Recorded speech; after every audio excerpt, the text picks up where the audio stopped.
On June 20th, 2020, in Tulsa, Oklahoma, at his very first campaign rally in almost 4 months, Donald Trump and his staff stared out into a half-empty arena in shock and horror.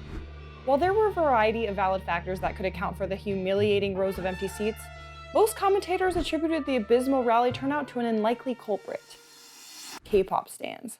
Some have been baffled by yet another plot twist to 2020, in which an army of fans have become Anonymous 2.0. But if you've been paying attention, the rise of K-pop fandoms as an unstoppable force for social activism is less surprising than it may seem. Many attribute K-pop's origin to the 3-person group Fototeca and Boys, who performed on live TV as part of a talent competition in 1992. After their appearance, they became a sensation in South Korea, propelling forward a commercial agenda of homegrown Korean talent. By the early 2000s, K-pop artists gained popularity in countries like Japan, China, and Taiwan. And by 2009, Wonder Girls became the first K-pop artist to make it on the Billboard Hot 100. However, most credit size 2012 novelty hit Gangnam Style as the first actual break into the American mainstream. That same year, Koo, director of the Korea Creative Content Agency, described the growing phenomenon saying, "YouTube has really changed the awareness of K-pop. Both American kids and second-generation Korean American kids are discovering it." By nature, the global community of K-pop fans was created by the internet, to exist on the internet, and is still their best tool to connect.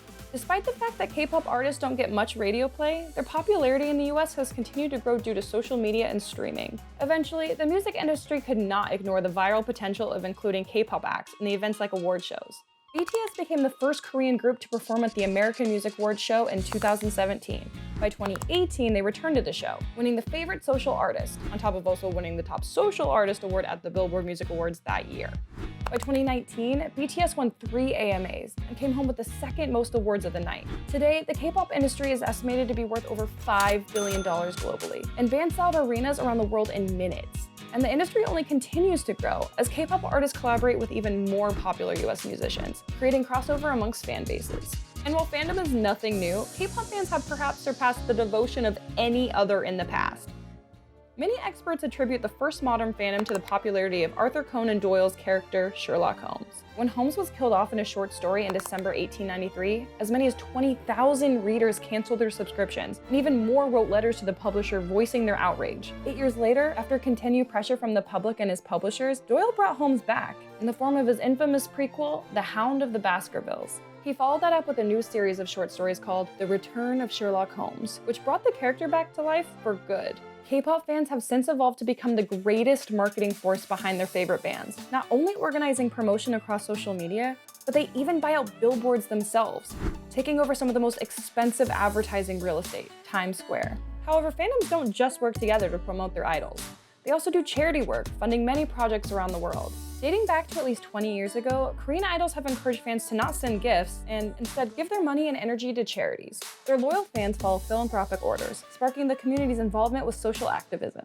20 years later, that spirit remains, but has evolved into a deft force of community organizing. They overpower award shows, especially those that require fan participation, like voting, ensuring wins for their beloved artists. With scientific precision, they learn to use algorithms to their advantage and pump social media with hashtags to make sure their favorites are always trending. Typically, K-pop fandoms deliberately make hashtags trend to hype new music releases. In 2019, Blackpink were the female K-pop group to perform at Coachella, and the band has a huge following. On May 28, 2020, just 3 days after George Floyd was killed, Lady Gaga released her newest album, Chromatica, featuring a much-anticipated collaboration with Blackpink called Sour Candy. While many were excited for the release, increasing the group's mainstream exposure, instead Blackpink fans united to stop hashtag Sour Candy from trending, helping Black Lives Matter to remain centered and trending. This would give way to a series of hashtag takeovers.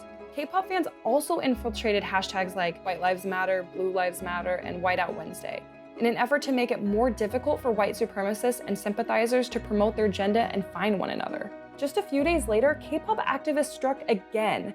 On May 30th, the Dallas Police Department announced on Twitter that people would report illegal activity from the protests using their iWatch Dallas app.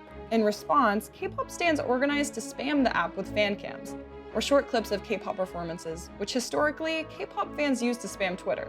Calls to action included tweets like, "Download the app and flood that shit with fan cams. Make it so hard for them to find anything besides our faves dancing." By May 31st, the app was temporarily shut down, though the police department did not comment on what caused the app to shut down. Which brings us to June 4th, 2020, the day BTS tweeted out their solidarity with the Black Lives Matter movement, stating, "We stand against racial discrimination. We condemn violence. You, I, and we all have the right to be respected. We will stand together," adding at the end, #BlackLivesMatter.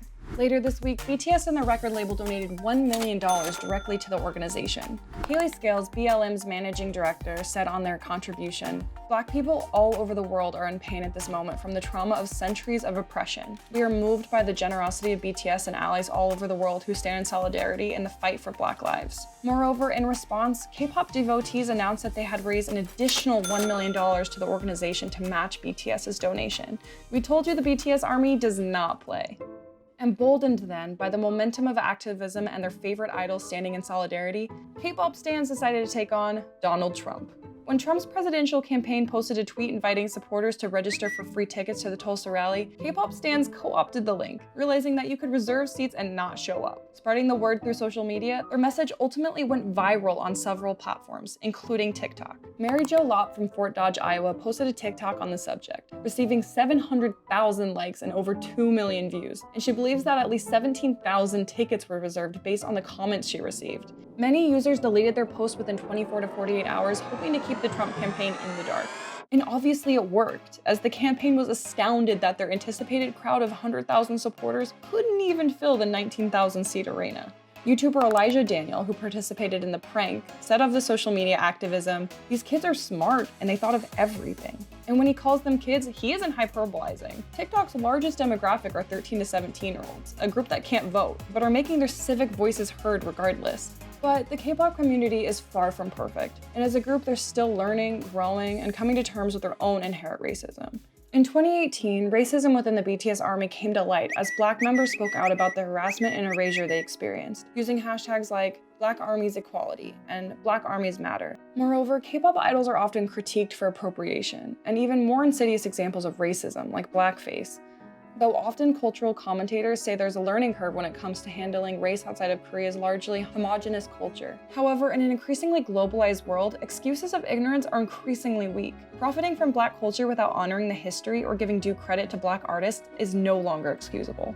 K-pop star CL wrote on Instagram of the Black Lives Matter movement. Artists, directors, writers, dancers, designers, producers, stylists in the K-pop industry are all inspired by Black culture, whether they acknowledge it or not. I would like to encourage K-pop fans to give back and show love and support for all that we have received from Black artists. I want to explain to K-pop fans, fellow Asians, and non-Americans who feel like they have no connection to what's happening that we are all connected. And if the K-pop community has anything to say about it, they're taking the re-education and activism into their own hands. The power of their passion was already undeniable, their communication and organization already unparalleled. It seems like endless possibilities for what they might achieve on the horizon.